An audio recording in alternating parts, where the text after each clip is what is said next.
The Church of Scientology is once again proving why it's such a contentious organisation. 2 months ago, a court found one of its members, Hollywood actor Danny Masterson, guilty of multiple rapes. Those victims may feel they have a stronger voice.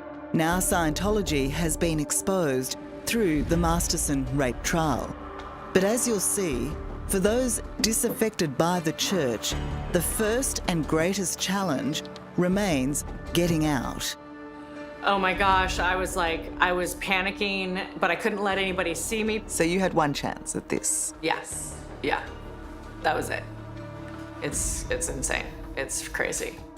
Okay, day 2, being followed by a different vehicle, and I've tried to ditch them 3 times. By daring to leave it, Valerie Haney has made the Church of Scientology very angry. And I've just spent the last half an hour trying to lose him. In retaliation, she says she is often followed and harassed. To further intimidate her, her house has been broken into. Oh, are you the one who broke into the gate? Yes, you remember me. All this from a church that was once her entire existence. I was born into it, so there was no like outside schooling, outside life, outside friends, outside anything. You're completely shut out from the world. And yeah, that's the definition of a cult. It's definitely all of that. Valerie's memories shine a light on life within Scientology. When she was just 6, she was made to work. Doing all of the dishes for 300 people in the cafeteria and mopping and sweeping the floor, and I had to clean the dumpsters, and there was maggots in the dumpsters, and if you didn't work, then you would be sent to interrogation. If hard labour seems cruel for children so young, the multi-life contracts they were made to sign for almost everything are insane. At what stage did it cross your mind that signing a billion-year contract was a ludicrous notion? Well, signing a billion-year contract wasn't ludicrous at all to me when I was 8 years old, believing in Peter Pan and Tinker Bell. Productions is part of the Church of Scientology International. We produce all the audiovisual used throughout the church. Even as an adult, Valerie was unaware she was living in a parallel universe. Overworked, underpaid, and denied the freedom to even leave, until she met visiting actors hired to make training videos for parishioners. When did you decide that you needed to get out? What made you decide? So it was the first time that I had like interaction with, with real people. so, they would come and ask me like, is it true that you work from like 8 a.m. to midnight? And is it true that you get paid $47 a week? Yeah. And I was like, wow, wait a second, this is not right at all. So that was kind of when I was like, okay, yeah, I need to go. The day she left, in 2016, Valerie made a split-second decision, spurred on by a fast, disappearing, but high-risk opportunity. So how did you get out? When I found out that there was, it was the last day that there was gonna be any normal people coming onto the property, and I totally freaked out. I was like, this is my last chance, I have to go. Oh my gosh, I was panicking. There was a section in the parking lot where there wasn't any cameras. And so I went to that section and there was 4 cars or 5 cars, and I checked each car and one was unlocked, and I was like, okay, great. And then I popped the trunk and I was like, this is it, the one car. Okay, I don't know who you are, I don't know where you're going. So I tried to squeeze into the trunk of the car, close the trunk of the car. And then I heard my name, like they were looking for me already. And I was like, please don't pop the trunk, please don't pop the trunk, please don't pop the trunk. If you had been caught at that time, what would have happened to you? I would have been put on 24-hour watch and never let out of anyone's sight ever again. So you had one chance at this. Yeah, that was it. It's insane. It's crazy. Incredibly, the car got through security, with Valerie in the boot for the next 2 hours. That's how I escaped, and I still don't know what the guy's name was to this day that helped me. But when he discovered you there, he must have got the shock of his life. He like leaped back about 7-10 feet. Oh my God, like, oh my God, you were in there this whole time, and are you okay? Oh my gosh, and he was like, are you okay? It's unthinkable that such desperate lengths are needed to leave a church you no longer believe in. Valerie Haney's freedom came with a false start. After making her dramatic escape in the boot of a stranger's car, her father, still a Scientologist at the time, insisted she return. If you could just let me go, I will sign whatever you need me to sign. I would never, ever say anything bad about Scientology. If she was to leave, he wanted it to be on the church's terms, which would require her to sign a contract and make a positive video about Scientology. Valerie's deprogramming was meant to take 2 weeks.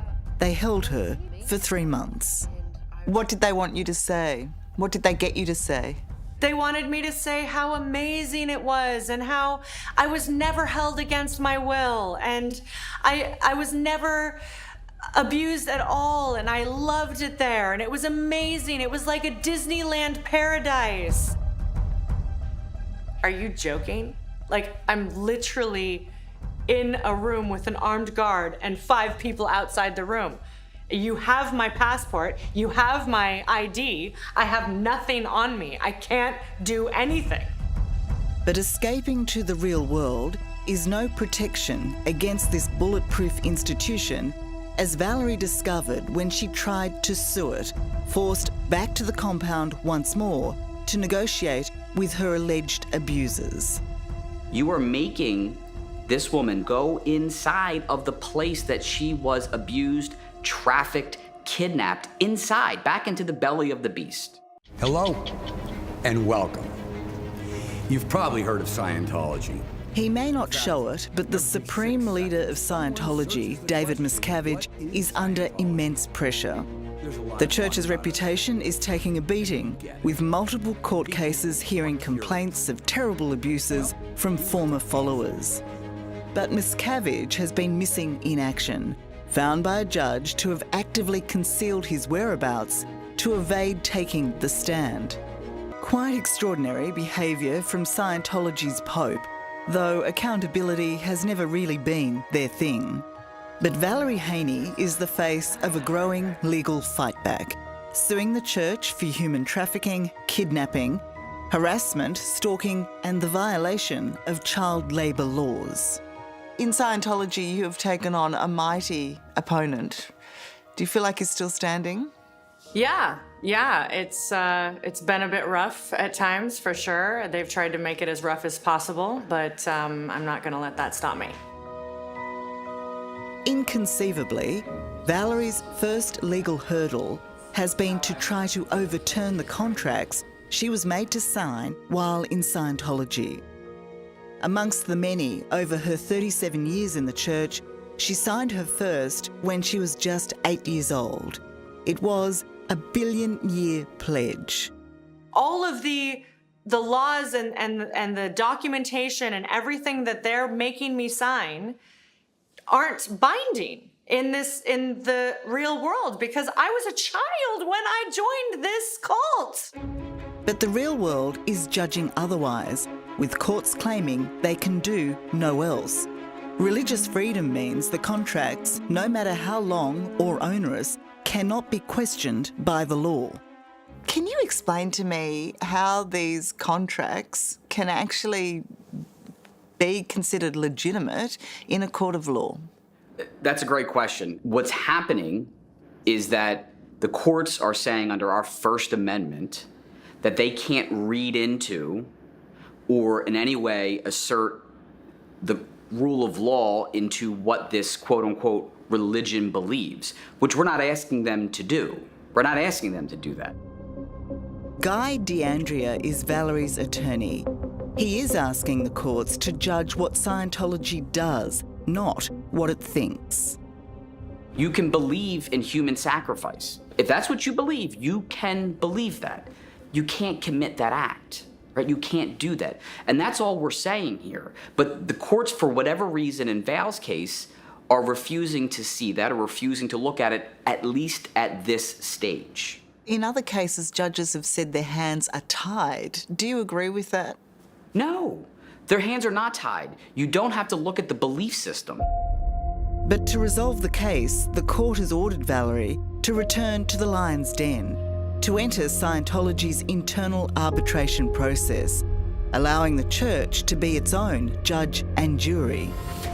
How let down do you feel by the legal system? I was definitely shocked when I was told to go back into their grips. I was shocked when I was told that I had to do that. Valerie will subject herself to arbitration if it means she might eventually get to a proper court. You are a Scientologist. You are a mindless robot. The great hope is that the recent conviction of Scientologist and actor Danny Masterson, facing 30 years in jail for multiple rapes, changes everything. That once and for all, Scientology will be unmasked, allowing more and more victims to sue the church for their suffering. In the meantime, Valerie Haney's advice is simple: steer clear. What warning would you give others about Scientology? I would say don't even think about it. And I would say run for the hills. Do not get involved at all whatsoever. You must feel like you're sort of betraying yourself sometimes to talk out about it. Well, yeah, it's going against everything I was ever taught. I'm like dripping with sweat right now. Like but I know that it's right, and I know that it's the truth. So I have to, help others, and I have to make sure that it's not gonna harm other people. Okay, if you want to see my rock and roll songs, click right on this guitar. And if you want to see a different one of my videos,